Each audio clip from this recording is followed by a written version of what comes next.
Tenho certeza que você já passou pela terrível experiência de abrir os canais de streaming e não achar nada para assistir. E no fim das contas a gente acaba colocando qualquer coisa que seja um pouco mais chamativa, porque a gente na verdade só tá muito cansado de um dia de trabalho e só quer dar uma relaxada, né? Mas não é raro a gente terminar aquilo e pensar, cara, o que é que eu tô fazendo na minha vida? Bom, e é sobre essa baixa qualidade de entretenimento e sobre algumas soluções para vencer essas distrações que eu quero falar aqui com vocês. Salve pessoal, sejam bem-vindos à Taverna do Leitor, meu nome é José Augusto. Eu sempre fui muito interessado por entretenimento, filmes, séries, animes, jogos. E a partir do momento que eu comecei a estudar com um pouco mais de profundidade alguns temas mais filosóficos, sociológicos e psicológicos, eu ando vendo o fenômeno do entretenimento com uma ótica um pouco diferente. E eu gostaria de compartilhar com vocês um pouco dessa análise e justamente sobre esse ponto da alta produção de materiais de entretenimento e, digamos que uma certa baixa qualidade. Se você gostar desse vídeo, não se esqueça de curtir. Se você gosta desse tipo de conteúdo, se inscreva nesse canal. Vou trazer sempre análise de filmes, séries e outros temas, assim como esse vídeo, e bora lá pro que importa. A verdade é que faz um pouco de sentido a gente se sentir um pouco perdido em relação ao que assistir nas plataformas de streaming, uma vez que a gente tem uma produção muito grande, tem um catálogo quase que infinito à nossa disposição para escolha, o que torna a gente um pouco perdido, indo contra aquela escassez que a gente tinha há 20 anos atrás,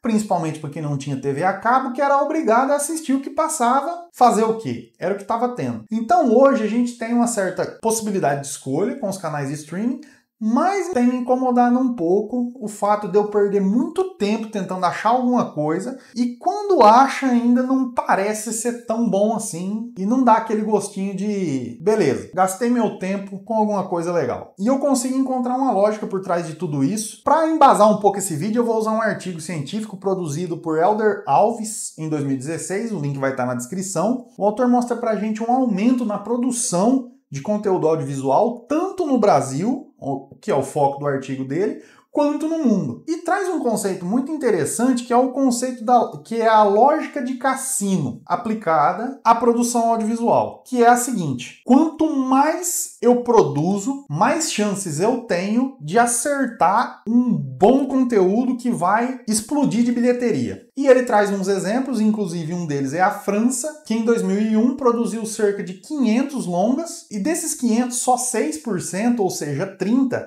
era responsável por 50% da receita de bilheteria. Enquanto que em 2006, apenas 5 foram responsáveis por 70% de bilheteria. Daí a gente já consegue observar a lógica que pouquíssimos filmes, pouquíssimos conteúdos têm atingido altos patamares de rentabilidade, o que acaba compensando e pagando toda essa alta produção. E o autor também aponta pra gente um aspecto interessante que foi justamente o advento da internet, que acaba por fazer análises mais críticas e promover alguns filmes e séries de forma a elevar o patamar de interesse do pessoal, fazendo com que aumente ainda mais o interesse do público em consumir determinado tipo de lançamento. Porém, a minha dúvida é: produzir mais aumenta essa qualidade? E aqui a gente entra numa situação muito delicada, em que é o seguinte: para quem acompanha o universo dos animes e mangás, a gente sabe que os mangakas, escritores de mangás, eles já vivem em condições de trabalho bastante exigentes. O grande detalhe de tudo isso é que produzir muito requer muito de quem produz. E, por vez ou outra, com a cobrança exacerbada dessa forma, e a gente acaba percebendo que,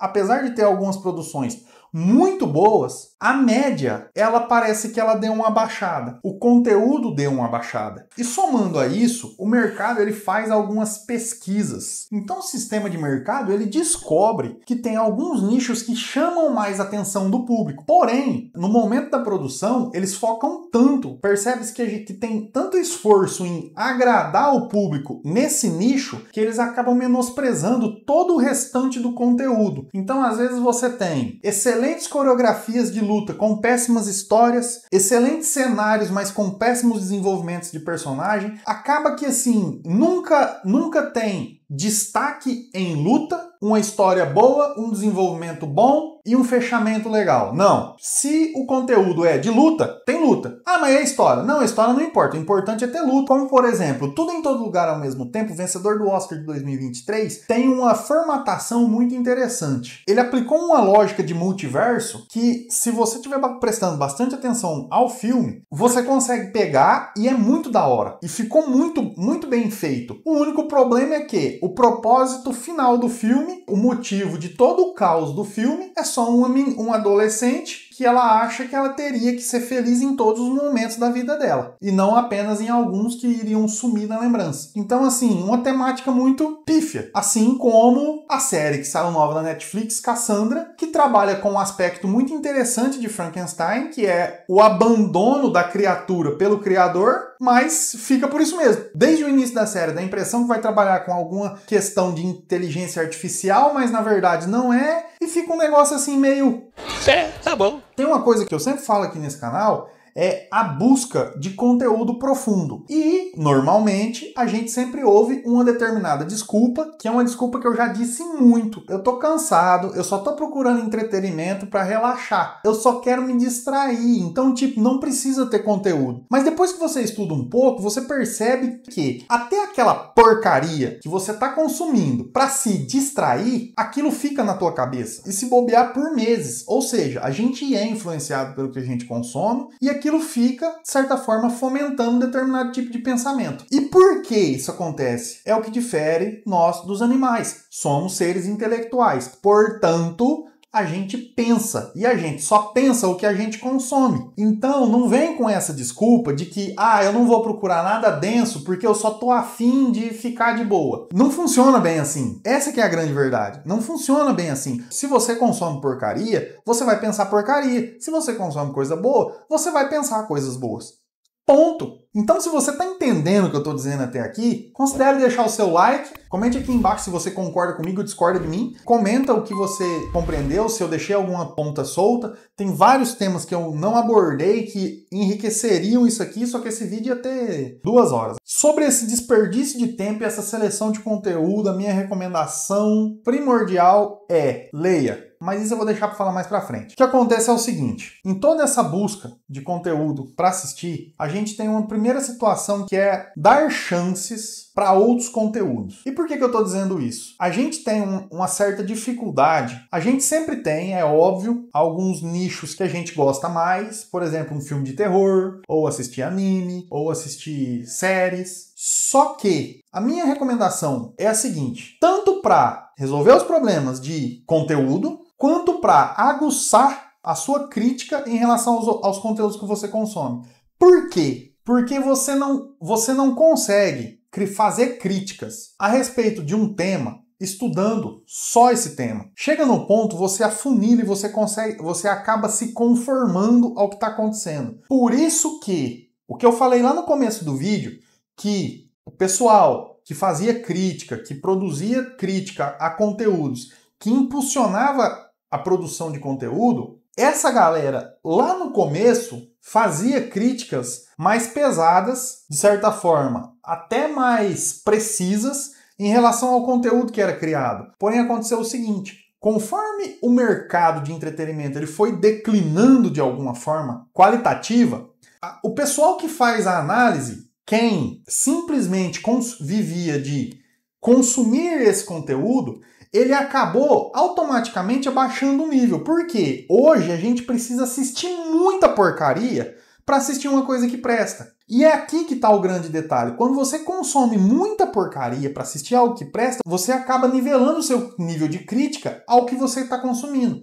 Então, se você só assiste filme de terror, se você só assiste filmes em geral, você não consome nenhuma série, nenhum anime, nenhuma novela, nenhum livro, o seu parâmetro ele fica fechado. Às vezes você fica muito bom em perceber que tem algo estranho no seu nicho. Porém, no contexto geral da coisa, você às vezes está avaliando já como bom um conteúdo que ele já não é bom, porque você não consome uma gama macro de conteúdo para poder perceber que determinado conteúdo não é tão bom quanto a gente está achando. E isso pesou muito pra mim. Coisas que eu achava que eram incríveis depois que eu abri o meu leque de consumo de conteúdo. E principalmente, depois que eu comecei a ler e a estudar sério, a gente percebe que nem tudo que a gente achava que era tão bom é tão bom assim. A própria maturidade nos leva a ver determinados aspectos que antes a gente não enxergava. E ainda digo mais, essa melhora de análise acaba trazendo melhora no consumo de conteúdo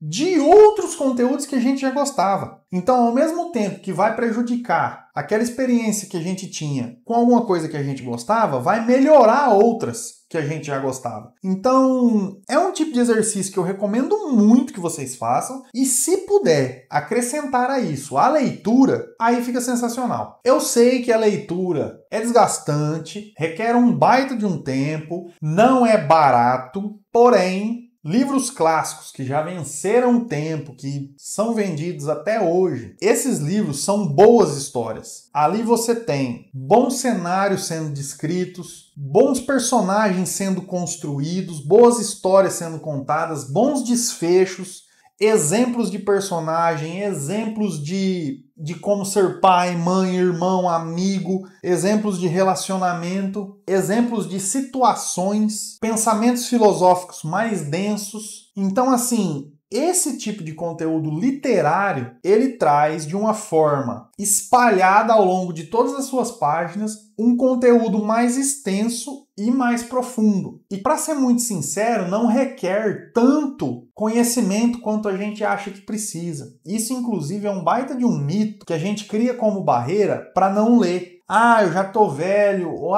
eu sou muito novo para ler e isso, se eu ler eu não vou entender. Você vai entender. Você vai entender e você pode acabar gostando. Então, assim, é um esforço que vale muito a pena. A partir do momento que você traz toda essa bagagem que você consegue construir na literatura, você consegue consumir outros conteúdos de uma forma mais crítica e você consegue perder menos tempo e abandonar, às vezes, alguma coisa que você está assistindo, que é uma dificuldade que eu tinha, que era abandonar uma coisa que eu já comecei. Já comecei, vou assistir até o final. E reforçando, eu sei que tem uma galera que, principalmente quem assiste muito filme, série, tem um certo nariz torcido para anime. Aqui eu vou deixar a minha dica mais sincera. Do top 1 para melhorar a crítica em consumo de conteúdo é livro. Mas o top 2 para quem só consome filme e série é assistir anime. O conteúdo denso que existe dentro de um anime, ele é fora de sério, fora que normalmente eles são produzidos por culturas diferentes que têm visões de mundo extremamente diferentes da nossa, tem uma certa rigidez e disciplina que às vezes nos falta. Recomendo muito que vocês assistam anime. Dando sequência em recomendações, eu recomendo muito para quem ainda não assistiu série turca, que pegue algumas séries turcas. E extremamente bem feitas, digo mais bem feitas do que muito conteúdo americano que vem sendo lançado ultimamente. Eu fiz um vídeo a respeito disso aqui, fiz vídeo a respeito da relevância, da importância do hábito da leitura. Recomendo muito que você leia. Bom, e por falar em leitura, eu vou deixar aqui nos comentários algumas indicações de livros. Vou separar por faixa etária e grau de dificuldade para vocês. Já adianto, não é um conteúdo barato de se consumir. Um livro você paga praticamente um mês de um canal de streaming, mas vale muito a pena. E se você comprar pelo link da descrição, você ajuda bastante o canal. O que eu tinha para falar é isso. Se você tem algo mais a considerar, se eu deixei alguma coisa de fora, e eu tenho certeza que eu deixei muita coisa de fora, ao longo do canal a gente vai maturando mais essa ideia. Eu pretendo muito fazer uma análise desse fenômeno de consumo de conteúdo e de como o público reage a esse consumo. Tem vídeo aqui toda semana. Continua assistindo outros vídeos que eu vou deixar na recomendação aí. Aquele forte abraço, fica com Deus e